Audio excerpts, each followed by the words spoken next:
Well, good morning. My name is John McGovern, and I'm one of the community leaders here for 1 Million Cups in Kansas City. With me, you'll see this morning Mike Craig and then also George Brooks. The three of us have been helping run things after Nate so graciously got us rolling with the idea. Quick show of hands, how many of you, this is your first time attending? Yes, round of applause. That's amazing. Thank you, everyone, for coming, and thanks for spreading the word. For those of you that this is your first time, 1 Million Cups, we are an educational forum to help connect entrepreneurs in the community with other entrepreneurs. So you're going to see a 6-minute presentation. You'll see 2 of those, followed by 20 minutes of Q&A.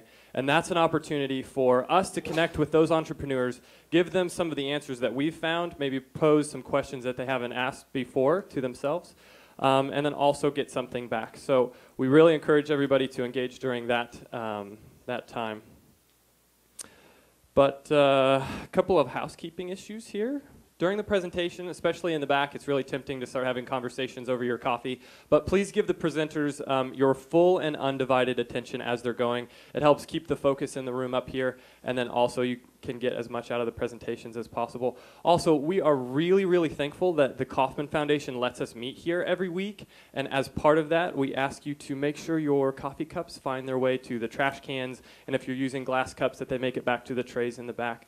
But other than that, just be respectful of the space, and thanks for coming. So that pretty much takes care of the due diligence at the beginning of the meeting. Without any further ado, I would like to introduce Michael Coggins from the Mobile Change. This is an incredible idea that came to our attention probably a couple of months ago. We're really excited to have him here, so give him a round of applause.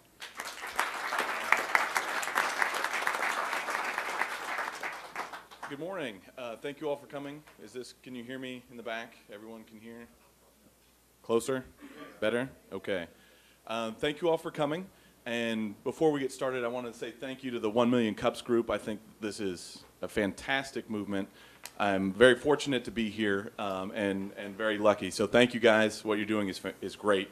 And the people who've been here more times than once know that already. So anyway, I'm Michael Coggins, and I'm here to talk about the mobile change. Our offering is very simple, and it might not even take me the full 6 minutes to go through it. We do on-site oil changes and basic car maintenance. And the key word there is on-site, and that's the word that most people think that we're building our whole business around, or even to steal from our name, mobile, that we come to you. And that's our hook.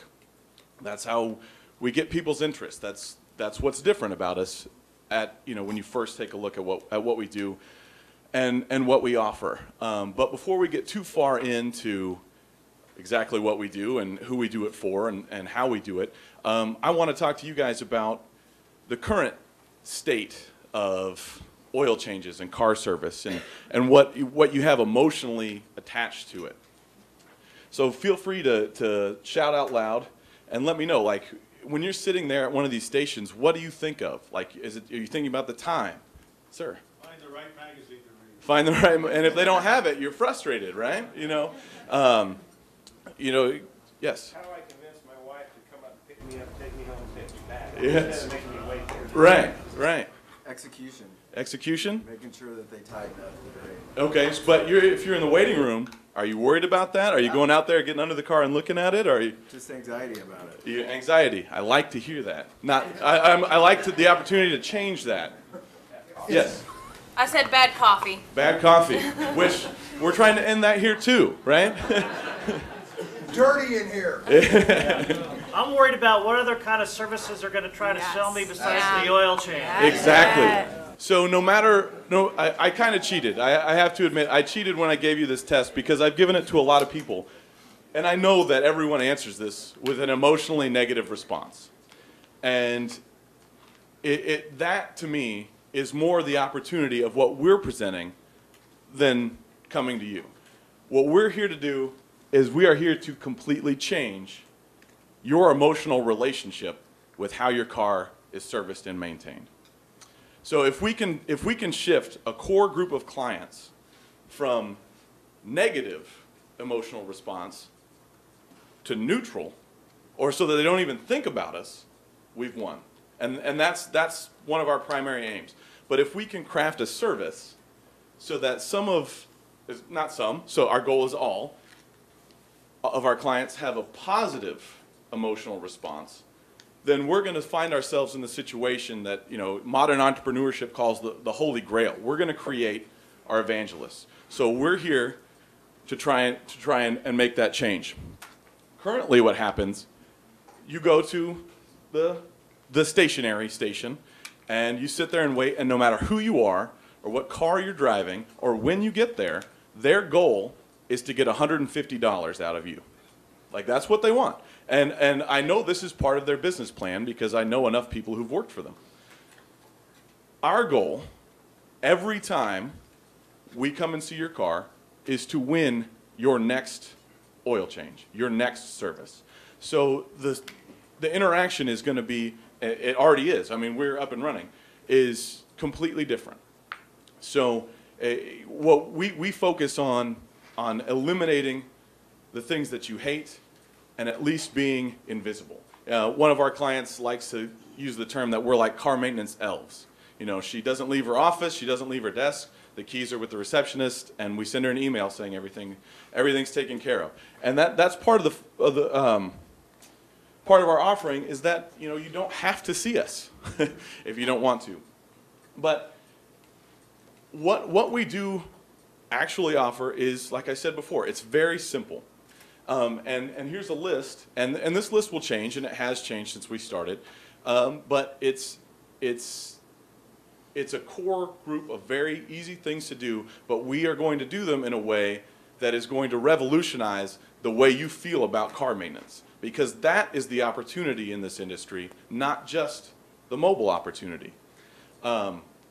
So, you know, and that is our primary aim.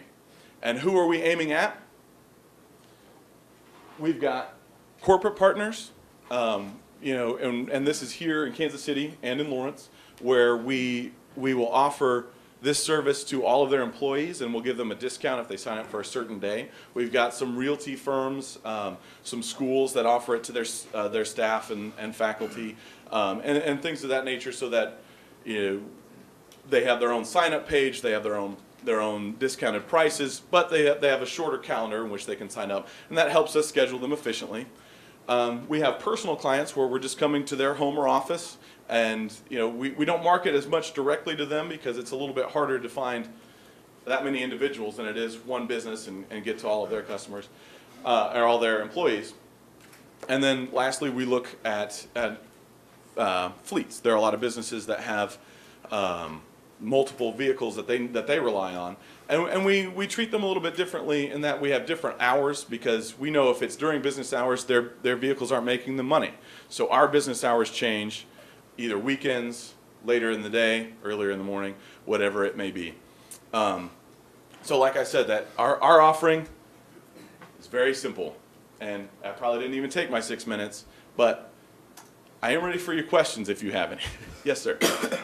Most of us now with newer cars are dealing with these headlights that get scummy and stuff like that. Have you talked about those things? He's asking, can you guys hear his question? Should I repeat? Yeah. His question was, newer headlights get fogged over and they get scummy. We are currently looking into adding that. There are a couple services that we're adding. The tricky part for us is we want to have the right services, but we don't want to force them on anyone. So there are 2 different air filters in your car. We're going to add the second one and have options where you can get Febreze air filters and things like that. But we're going to let you know about it without ever pushing it on you. Again. One of the things, if you can make sure you clean those headlights whenever you service the cars, we won't have those problems long term down the line. That's a great point. I appreciate that. You had a question? Yeah, what innovative ways are you thinking about changing the oil? For instance, I use an oil pump to vacuum the oil out from the top. And it's interesting you bring that up. The first time I had the idea for the mobile change was when I first heard about the top-sided oil pump. It was in a Sky Mall magazine in the year 2000, and then I sat on that idea for 13 years. We were going to do that, but we actually, the technology of changing the oil, we go pretty primitive. We get underneath the car and we drain it from the bottom, and the reason is there about 1 out of every 50 cars has a mechanism that won't let you take that pump back out. And if we got it stuck in someone's car and had to take their oil pan off and pull it out the bottom, then they no longer have a convenient service and we're out of the game. So we bring the car up on ramps, we drain it, we take the oil and all the mess away, and we put it back. Yes, sir.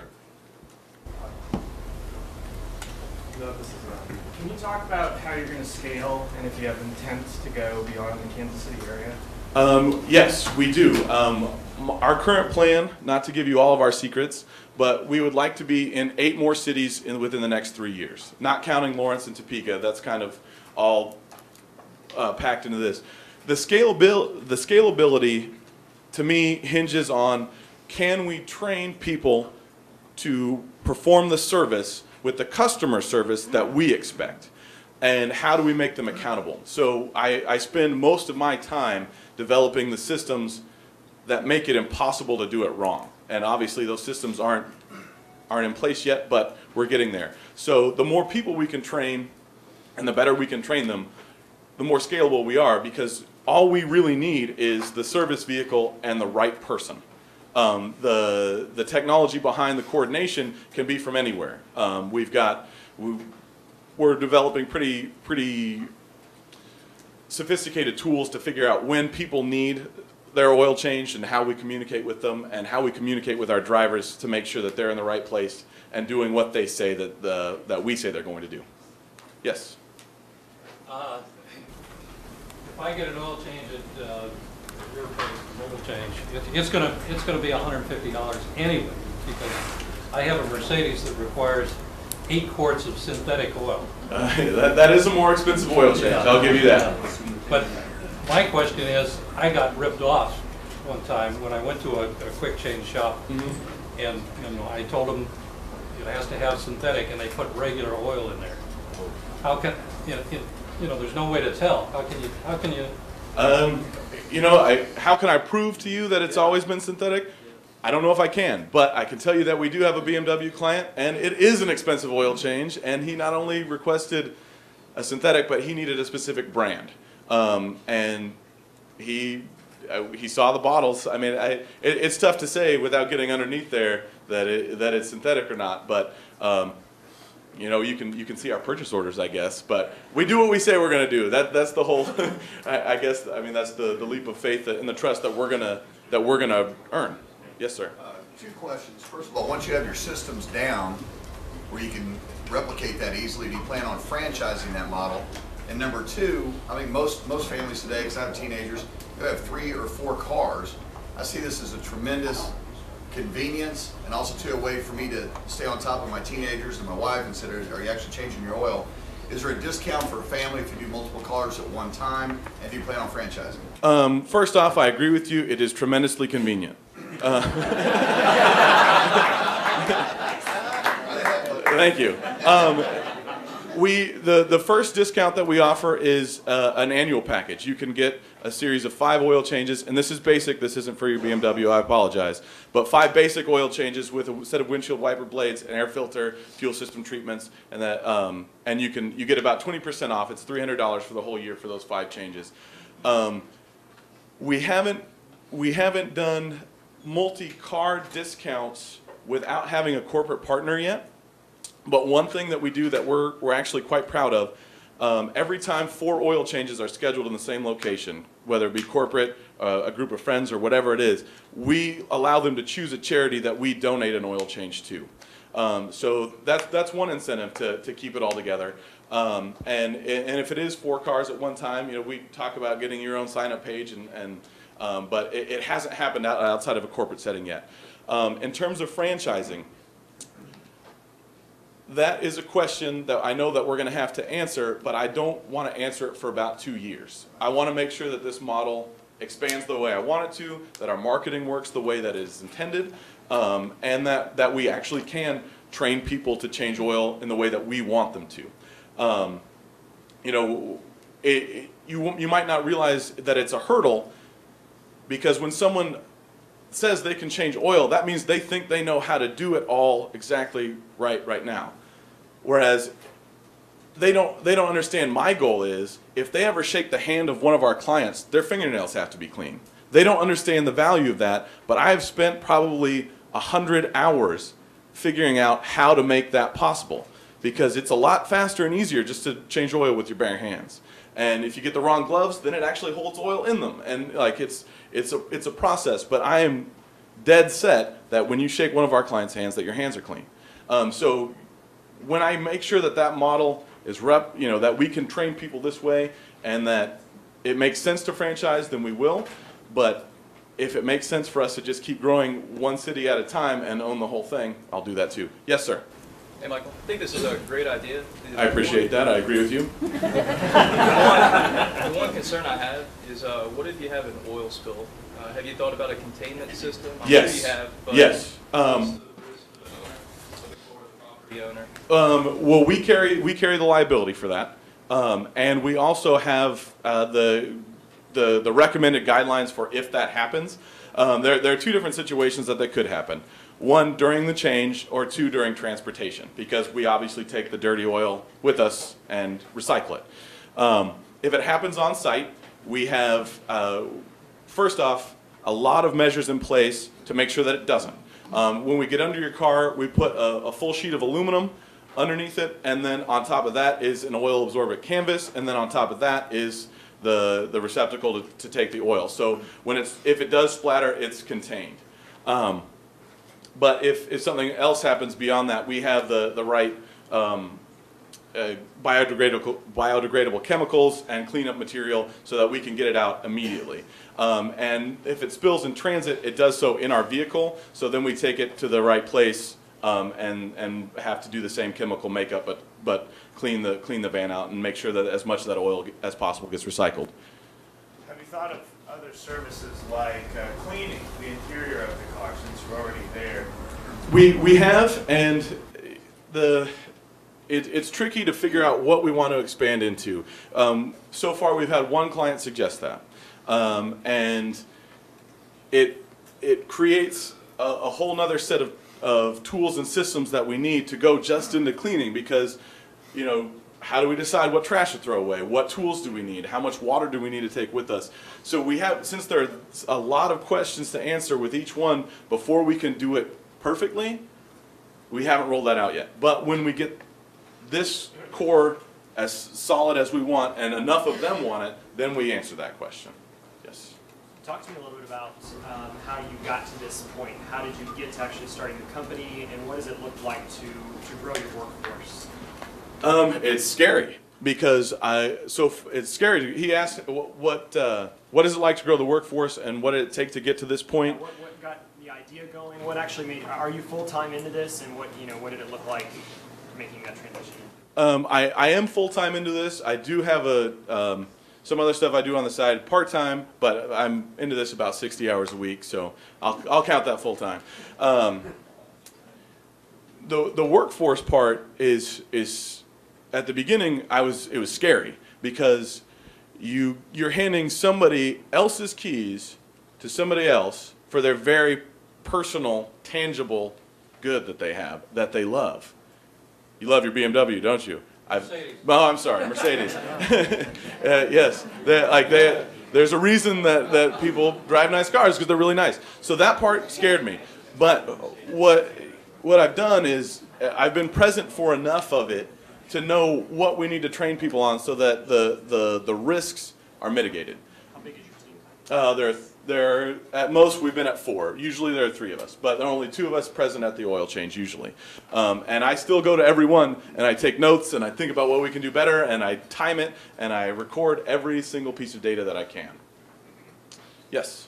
There are any conditions that the car has to be positioned? Because let's say you have 2 feet from the one car in the parking lot, and 2 feet.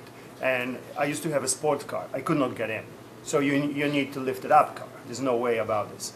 I have a SUV now, I can get in. So So what's the conditions then a case has to be? In the parking lot or some kind of, you know, street? I don't know. He asked what the conditions are for a car for us to be able to change the oil. In its location and that Yes. sort of stuff. If it's in a parking lot, we usually have no problem at all because we'll just take it out of that spot, move it over down to the other side of the parking lot, and then we put it up so that we can get underneath it. Whether it, you know, SUV, trucks, sports cars, doesn't matter. We still put them up because it's faster to when you're underneath there where you don't have to, you know, reach in a very narrow space and you have more room. Our biggest obstacles in terms of location are parking garages because they're at really weird angles and they're really cramped. And actually, the first time I went in a parking garage, the ladder rack on our service vehicle hit the thing that said you can't be 7 feet tall to come in here. So I cut that part off, and it's been fine ever since. No. But If this does not infringing like personal property, because garage is private property, and you doing some activities in there. yeah, you know, I can't speak effectively to answer that question for every parking garage, but so far it has not been a problem for us. And I know it's not a problem on city streets. And one of our biggest corporate partners is the City of Lawrence. They market to every City of Lawrence employee, which includes police department, fire department, clerks, and all that stuff. So far they have not had an objection. Yes, sir. So you got a lot of employers in the room. Talk about your corporate support and what help do you need. He asked, since I have a lot of employers in the room, what corporate support do we need? It's a little dance that we do with all of our corporate partners.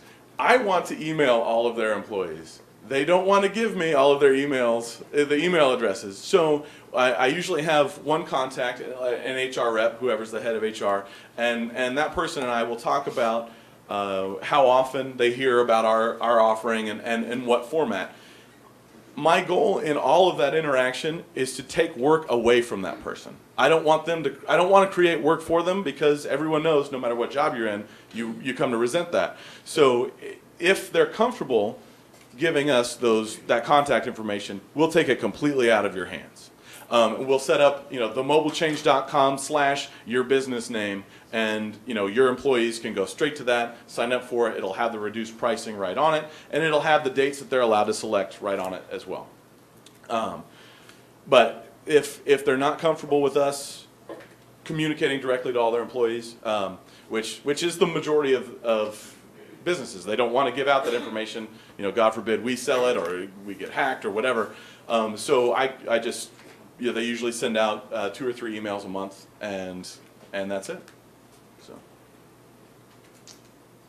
yes, ma'am. Question: what areas do you currently service within the city, or what's your proximity, and how far in advance does one need to book an appointment? She asked, what's our service area and how far in advance do you need to book? Our service area so far is the greater Kansas City area. We have not yet had anyone from Olathe or Gardner, which is you know, we'll have to figure out if that problem arises. And scheduling in advance, we usually just 1 day or 2, but the way we have it set up now to try and keep it efficient for us is that Kansas City is open Tuesday, Thursday, and the weekends, and Lawrence is open Monday, Wednesday, Friday.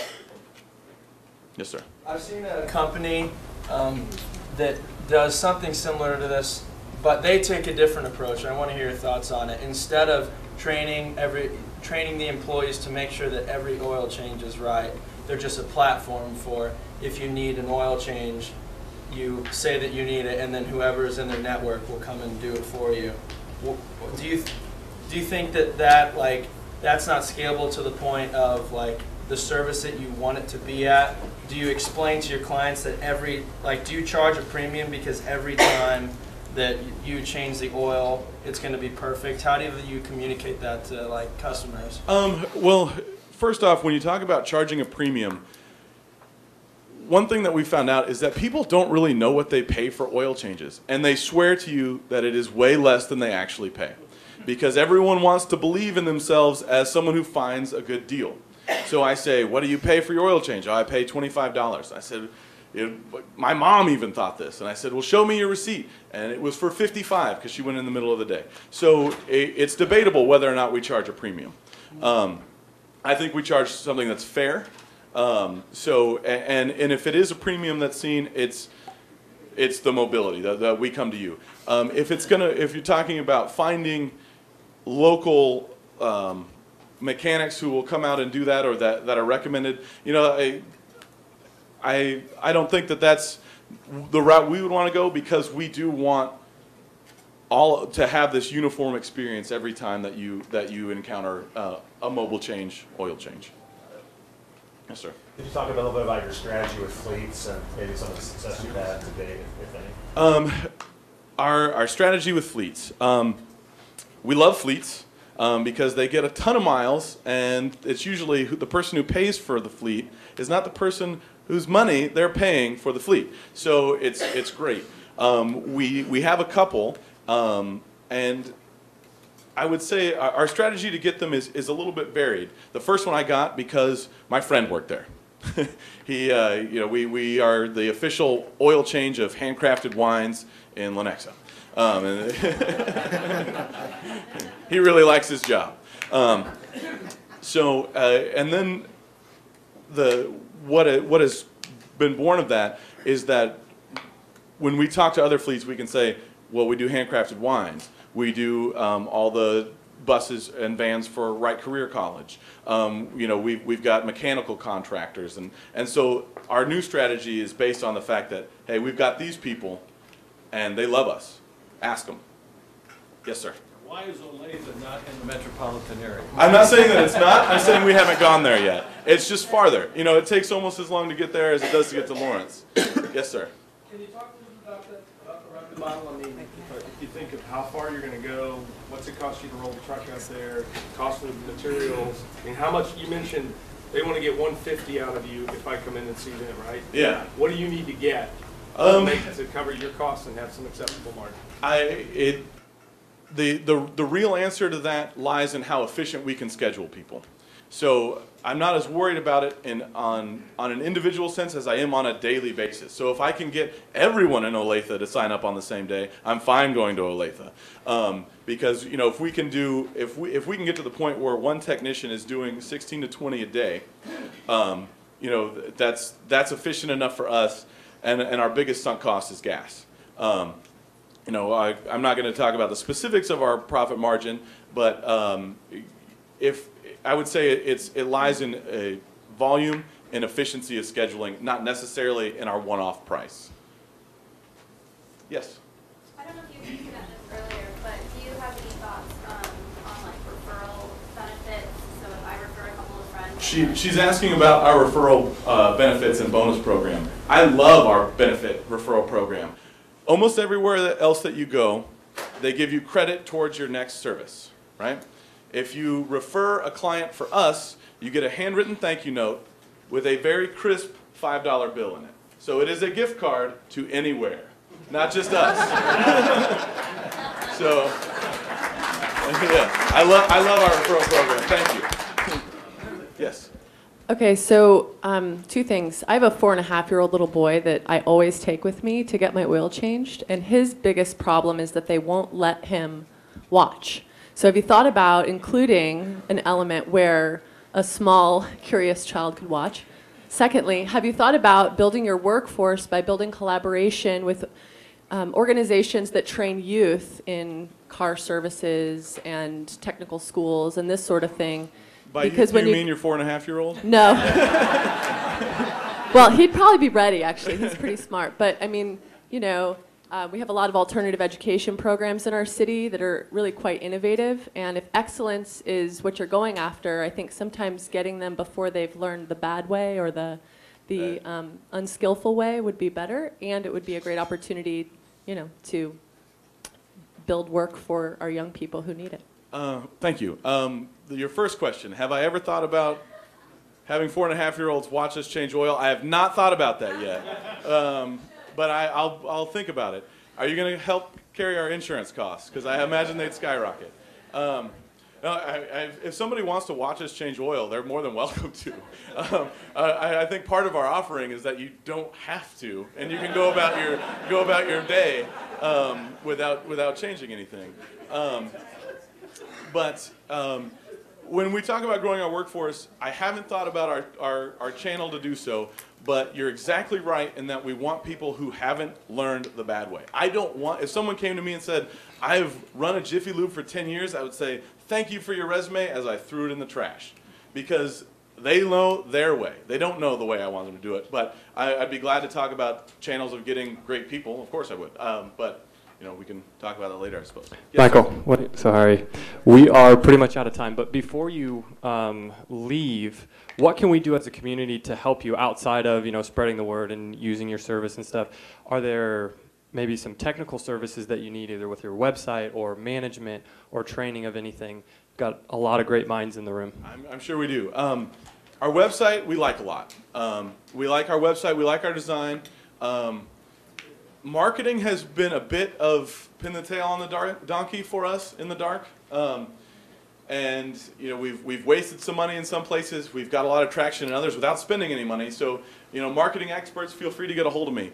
But the real way that you can help us out is think of 5 people that you want to tell this story to and go tell them. Because when people ask what I do and I say, well, we run this oil change company, or we come to you, the praise for the idea is almost universal.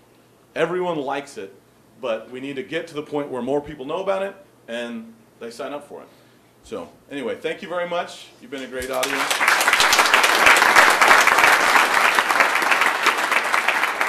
Thank you, Michael. Thank you. I'll use this one. This one seems to be working. So a couple of announcements while we prep for our next presenter. Daniel, Startup Grinders.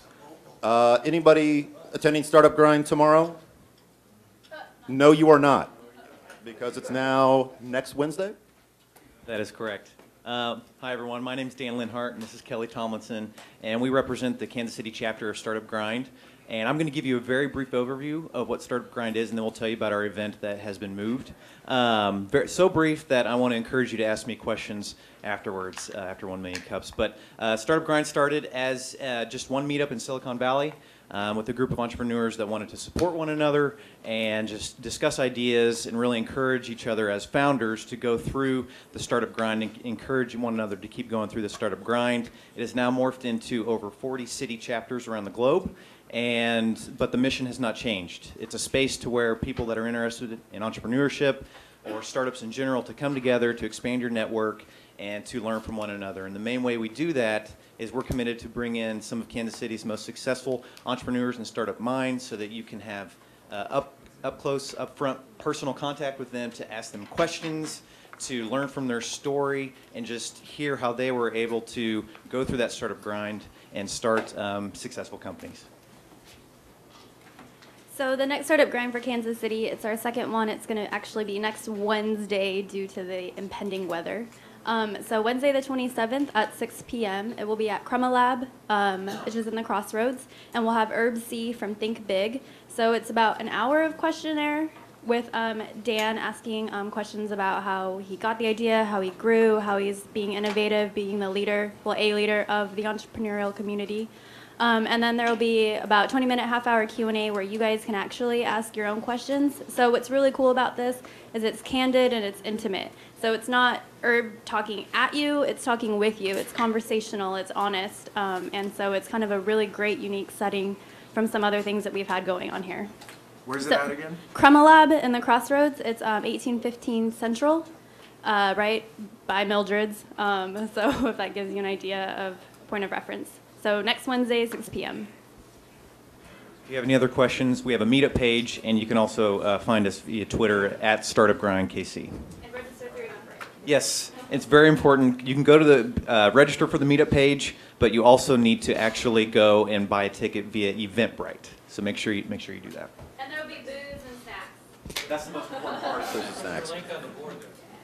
Big KC, do you have a quick announcement? We've got just a few seconds here before our next presenter.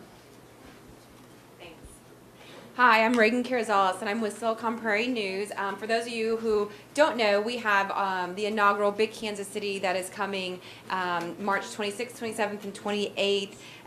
It is, there's there's a couple reasons why you should be there. First off, this is the first, and it's the inaugural conference of Big Kansas City, and it's a safe and accessible environment for you to be there and not only build sort of your own network regionally, but also nationally as well. There's tons of folks who will come in from the coast. But second, it's just a good point in time to accelerate the work that you're doing every single day.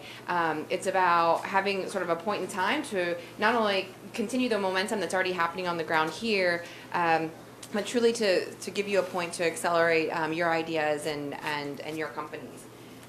We have today, this afternoon, we're going to have a couple big announcements of speakers, and they're big, huge. So check the site. They'll probably be on around 2 o'clock this afternoon or a little bit later. And also the website is bigkansascity.co. So if you have any questions, feel free to email me, send me a note, give me a call. And looking forward to seeing all of you there. Thank you very much. One last announcement.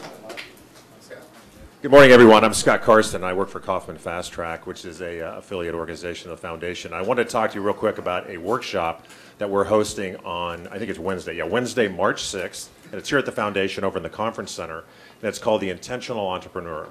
And the audience specifically, whether it's people in the room today or people that you might know, is really, real quick, is just explores the entrepreneurial mindset, and the other piece of it really kind of delves into the emotional and practical aspects of owning a business. So if you know people that are interested, the cost of the program, the 4-hour workshop is from 4:30 to 8:30 on that day, and the cost per participant is $75. So if you have interest, I think Nate has some flyers, or you can catch me at the break or after the program today, and I'd be glad to talk to you more about that. Thanks. Appreciate it. Thank you, Scott. All right, for our next presenter, who here's had a hangover? Anyone? Anyone? Look at all those hands and all those liars. Our next presenter is Don Peterson is going to talk about Infusion Express. And Infusion Express, just like Michael takes care of your auto fluids, Don takes care of your internal sludgy toxic fluids. So whatever your malady is, including hangovers. So please welcome Don Peterson. Thanks, Mike. Yeah, I didn't realize that they were doing the Million Cups thing like in a theme now. So we do oil changes for your body. Not quite as mobile as Michael's business, but similar. We put things in. We put things in, I don't think we take anything out. So anyway, Infusion Express is a clinic, so you know it's a medical clinic, and it provides intravenous drug therapies to individuals who need them. Not just hangovers and not just vitamins and minerals and all the other good things that you can infuse in people today, but there are a number of drugs that need to be infused because it's the only pathway into your body that doesn't go through your digestive tract or through your muscles. It immediately gets into your system, as you probably can imagine. So anyway, I just want to introduce our team. So Faye and Samantha are going to help me with this presentation because, well, this is their clinic. And let me explain to you. Our team is made up of Faye, who is our clinic manager, and Samantha, who is the patient advocate and office manager. And then our medical director, who's not here this morning because he's attending to patients, is Rob Newth. Crystal McIntosh is our practice administrator. She handles all of our billing and what in the industry we call revenue cycle management. And then I started the company. It was an idea that I had coming out of some consulting I'd been doing. So I'm a director. I'm currently the chairman of the board. And I'm helping to build the clinic up for Faye and Sam, who will keep me around as long as they need me. And then Chris Ford, who's on his Razor scooter back there because he has a bad wing or a bad leg, is another founder with us and investor in the company. So I've been around long enough. So actually, I gave a 1 Million Cups presentation about 7 months ago on a healthcare analytics company called Big Iris that many of you know me for. And that business is still around, so it's something I'm doing in addition to helping here. But I'm old enough now that I have developed some certain wisdom I think I'd like to share with you that leads into their part of the presentation. So, first wisdom, never play poker with a guy named Doc. Never eat at a place called Mom's. We all know this one, right? Never tug on Superman's cape. Never push on a rope. Never lean on a river. And never go to the hospital to get an infusion. over 1.7 million hospital-acquired infections occurred in the U.S. last year. And as a result, 99,000 people died. I'm sorry to share that sad news with you, but it's the truth. Well, actually, I found it on Wikipedia, so it might be the truth. I think it's true. It's on Wikipedia. It's on the internet. So Faye's going to give you a brief overview of what IV therapies are. Oh, thank you. Okay, my name is Faye, and I'm an RN BSN, and I will actually be the infusion nurse at IV Express for this first location. And then as we get started for future locations, I may or may not be in that role. But for today, that's what I'm doing. So for those of you who may not know, IV therapy is exactly that, intravenous. It goes into the vein. Typically, patients have this at the hospital for different reasons, fluids, antibiotics. You may have had that yourself. You may know someone, a family member, or a friend. Typically, this is for a disease state or a sickness.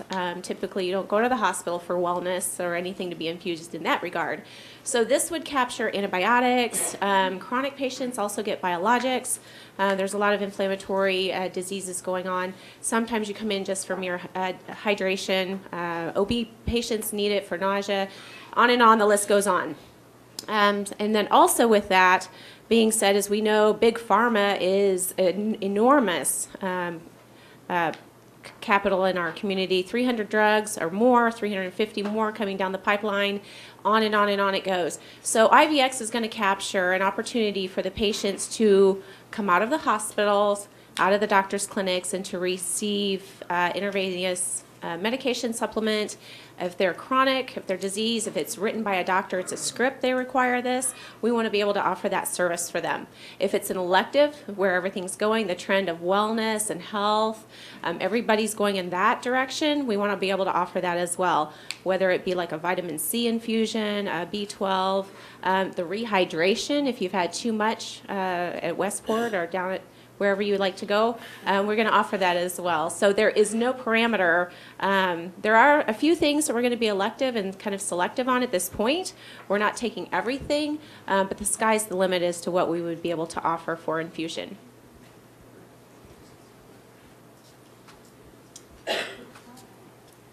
I'm Sam. I'm the patient advocate office manager. Sorry.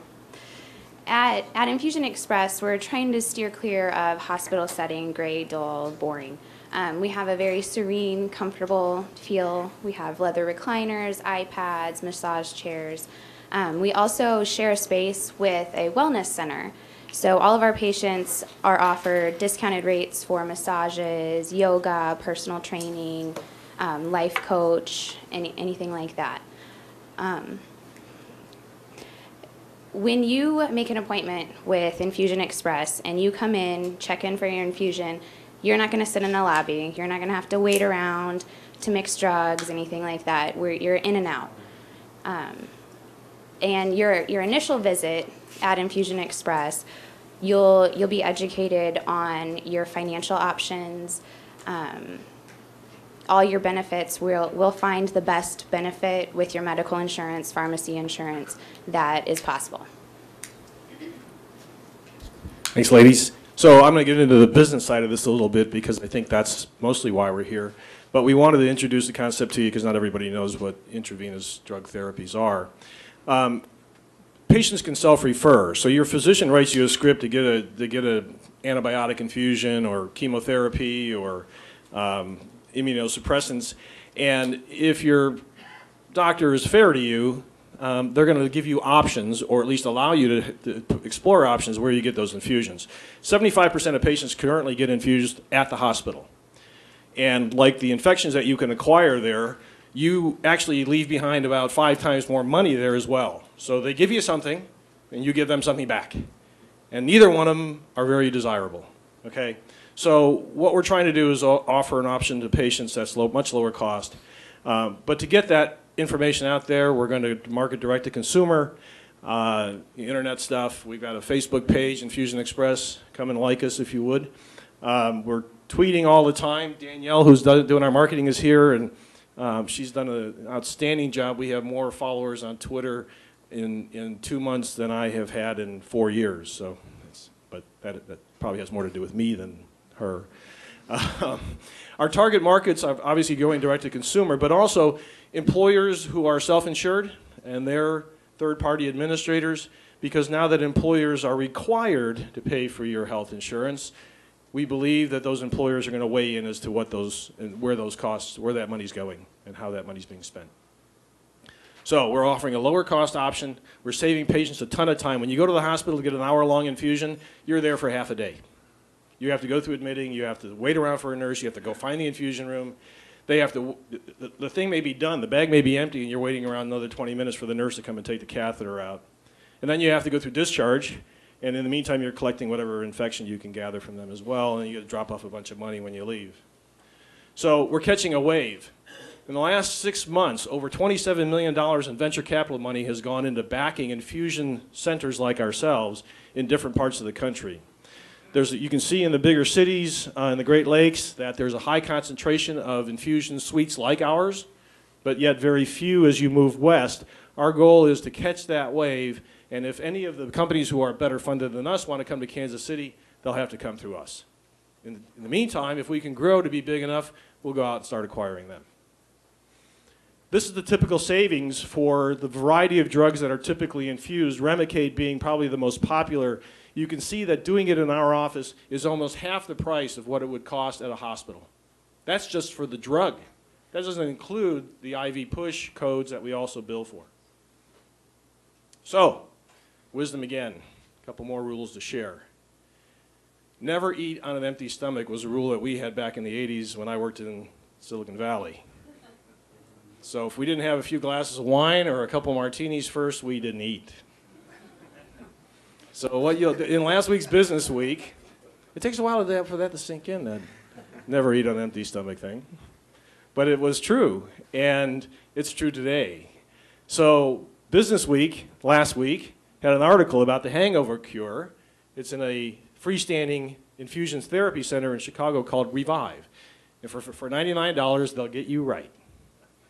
They'll infuse a cocktail of vitamins and minerals and electrolytes and fluids, and they'll turn you back into a human being after a night of, well, licentious behavior and debauchery, which I know you're all prone to. But the final rules are, as a repeat of the previous rule, never get your infusions at a hospital, and always go to Infusion Express. We'll make sure you get an infusion, not an infection, and that's our story. Thank you.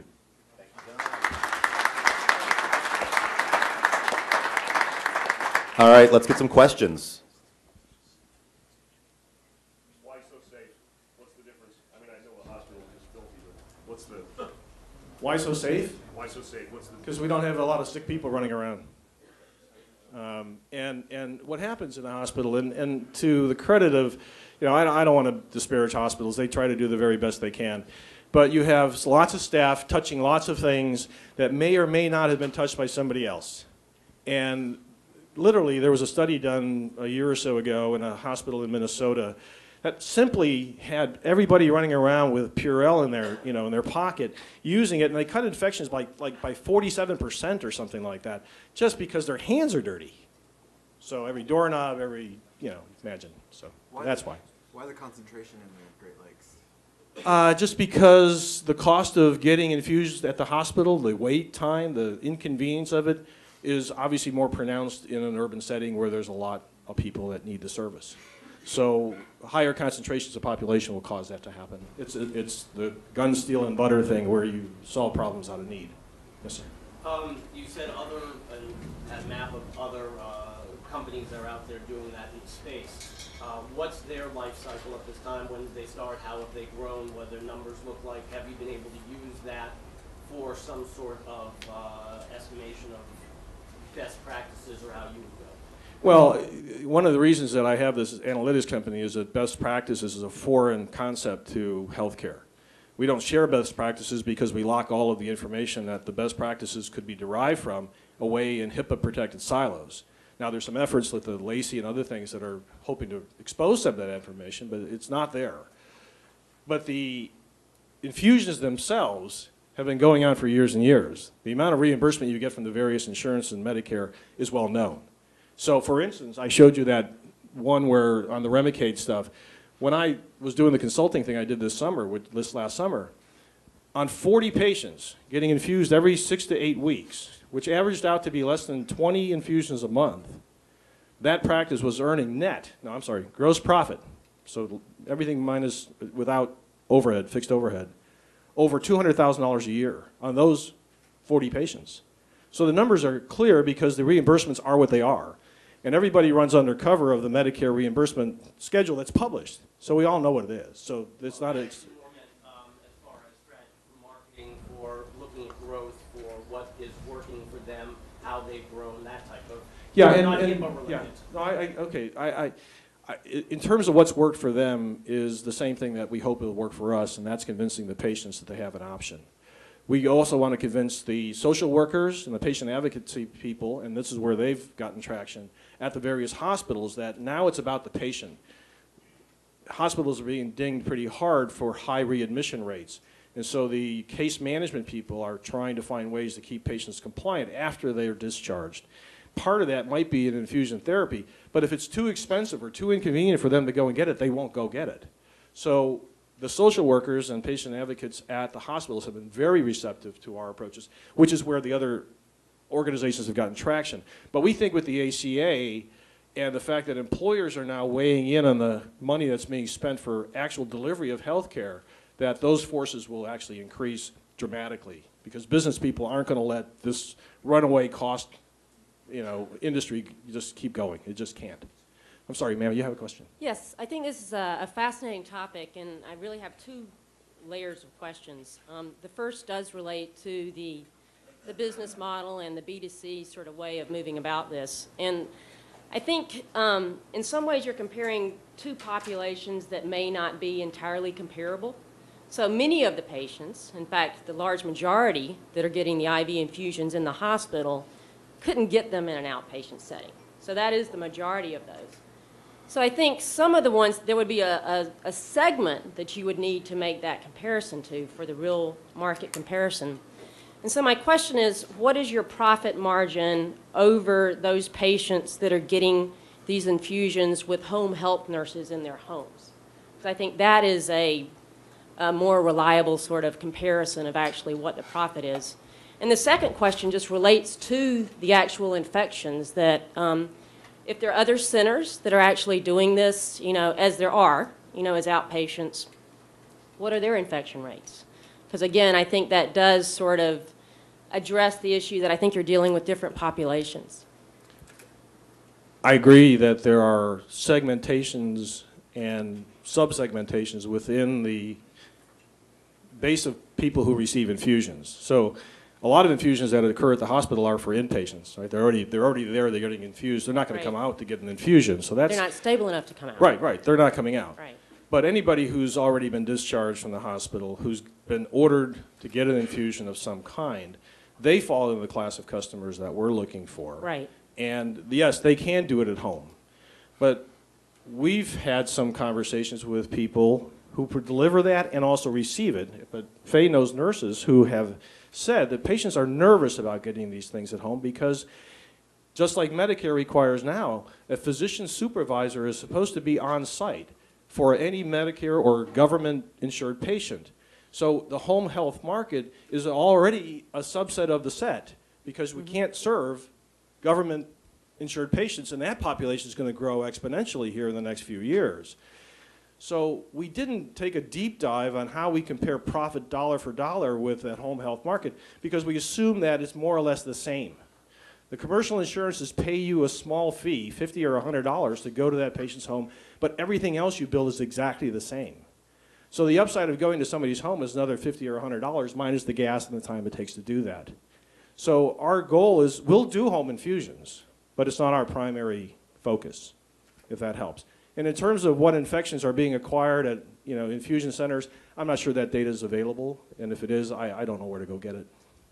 Hey, Don, this isn't your first. I'm right here next to you, to the right. Oh. Sorry, it's just a voice from above. Thank you, Lord. Build an ark. So this isn't your first entrepreneurial venture. So you've had a few out there. So what are some of the lessons that you've learned from your other startups, your other businesses that you've brought to bear on Infusion Express, and either not repeating past mistakes or just making sure that this has the best path to success? Well, to the extent that there's similarities, they're always very small, because so much of what you do has much to do with the time that you're doing it in. So it's like I learned years ago that luck is really skill meeting opportunity. And at this moment, we believe that independent infusion centers or suites like we're doing is really more about opportunity than it is about skill. So to seize this opportunity, this is what we're doing. So I think as long as we keep that sort of wise notion that it's skill meeting opportunity, you go get the best skilled people who have got real experience doing exactly what you want to have done, and then you build a marketing plan and a business plan around the opportunity given what forces are at play in the marketplace. So we know that there's a substantial cost difference between what we would charge for the same infusions that you could get at a hospital. We know that there's a substantial amount of time that's being wasted by individuals getting those infusions at a hospital. And we know that employers are going to be saddled with the cost of paying for the health care for their employees. And to me, that's the best part of the whole Affordable Care Act. If there's a good part, that's the best part, is that business people now will weigh in on how those health care dollars are being spent. So that to the extent that they've been abstracted from that equation, just like the employee has been abstracted from that equation, now that's going to change. And people who have to shell out money, so 25 years ago, 30 years ago, 40 years ago, the amount of money that an individual spent out of pocket for their health care was upwards of 37%. You know what it is today? It's less than 20%. So we've been increasingly abstracted or removed from that equation, but that's going to twist around now. That worm is going to turn. And as people get involved in the cost, they're going to start making choices that are more sensible for them. And we see us catching that wave. So it's really skill meeting opportunity, and that's always been a driving factor. All right, done. Now I'm over here. Stop. Hello. Actually, it's more of a comment than a question. I get Remicade infusions every 6 weeks, and I get them in my GI's office. I would never do it in a hospital because I'm terrified of getting an infection because I have a lowered immune. And so I think it's fantastic what you're doing. And I see on the screen up there that you have evening and weekend appointments. That's attractive to me because I spend half a day every 6 weeks taking vacation or sick time to go get my infusions. And if I could do it in the evening or on the weekend and not miss work, I would be in heaven. So good luck to you guys. Very well. That's you're exactly the target audience. I mean, there are plenty of people getting. Like I said, we were earning a couple $100,000 a year just infusing 40 Remicade patients who are getting one every 6 or 7 weeks like you. And even coming to our practice where I was consulting, you still had to wait in the lobby for 15 or 20 minutes until the nurse came and found you. Then the nurse had to go mix the drugs because they're sure as heck not going to mix them until you get there, because if you don't show up, it's a lot of money just went out the door. And because if you fail in injecting it, that's one thing. But if you mix it ahead and you don't show up, they can't bill for that. So yeah, they mix it right there while you're sitting there, right? And so you got to wait through all of that. So we're looking at appointments not as appointments, but as reservations. We're going to take your credit card or whatever when you make that reservation, and if you don't show up within a certain period of time or cancel within a certain period of time, you're going to get hit. Yeah, I mean, we got, yeah. We actually have a fireplace room where we have a big screen TV and an Xbox, so if your family is coming to pick you up, and the kids want to play for a little bit in that room, they can. So they're not sitting out in the lobby where you're saying, put that down, stop, don't touch it. It's a nice environment for that. That's what it's all about. And I think that's all the time we've got for questions. Okay. So thank you very much. Thank you very much, Don.